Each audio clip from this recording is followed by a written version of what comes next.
made headlines after he was given a 10-year prison sentence. His family argues that his autism played a role in all this. Here's more on the case of Matthew Rushin.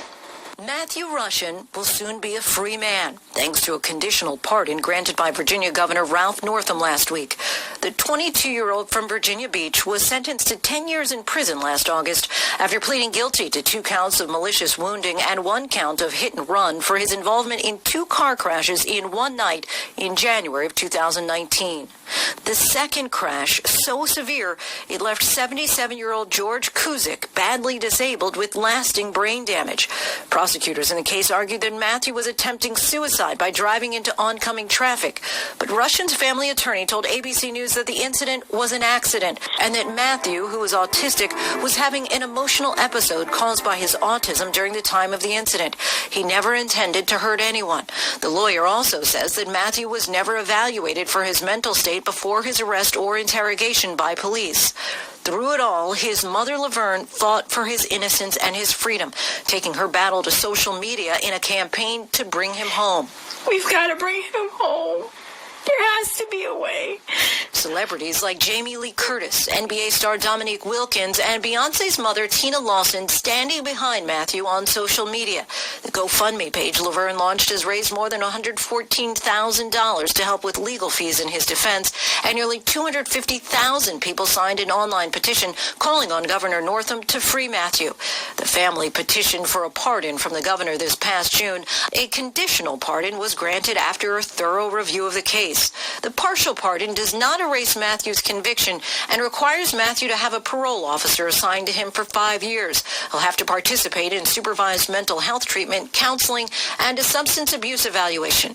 Matthew also cannot drive for the rest of his life, though he is allowed to petition to have that changed after 10 years. He's also not permitted to own a firearm or ever have contact with the victims. If Matthew violates any of these conditions, he'll end up back in prison to complete the rest of his sentence. Virginia Beach Police and the Commonwealth's attorney stand by their handling of the investigation. Dana Kuzik, who was injured alongside her husband George, issued a statement to ABC News about the governor's decision that reads in part, "He should never drive again. I wish him well and hope that he stays safe. However, the public needs to be kept safe also. Now George is a shell. He can breathe on his own and move his arms slightly, but that is it.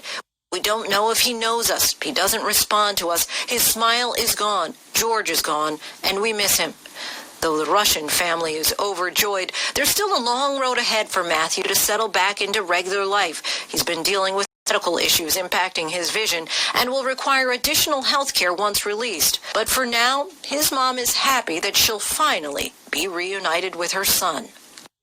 And joining us now is Matthew Rushin's mother, Laverne, who, as you just learned, has been fighting tirelessly for the release of her son, along with NBA icon and Hall of Famer Dominique Wilkins, who has been working with the Rushin family and is a disability rights advocate. Thank you both for being here. We appreciate it. Laverne, I'd like to start with you. As a mother, what have the last nearly 2 years been like for you, and how did you feel when you learned of Matthew's partial pardon? Been devastating to us. Each day he's been behind bars. We live behind bars.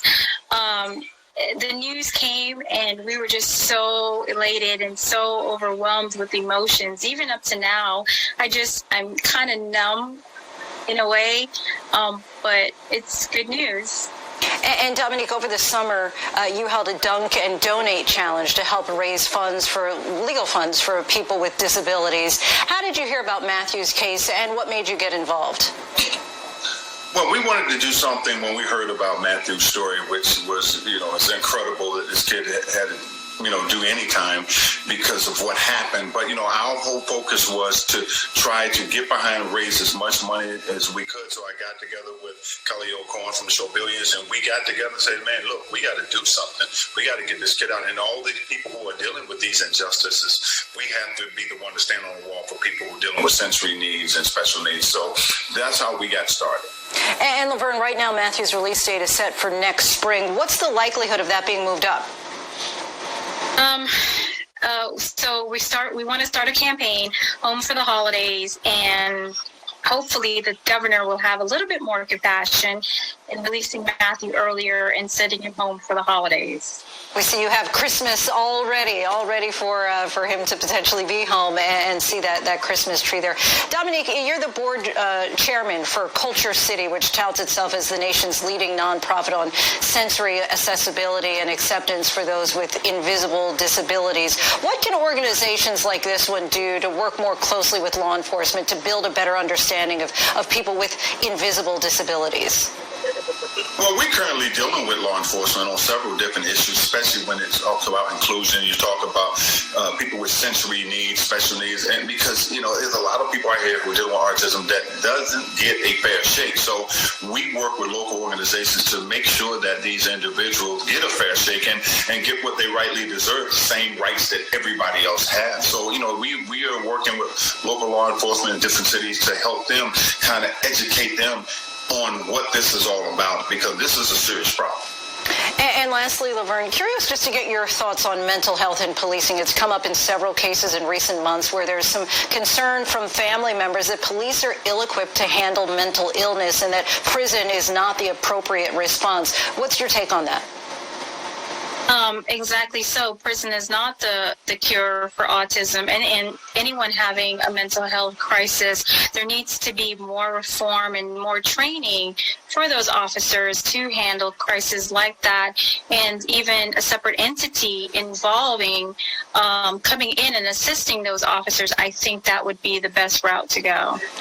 Okay, Laverne and Dominique, we thank you so much for your time. I appreciate you coming on the show. Thank you so much. And when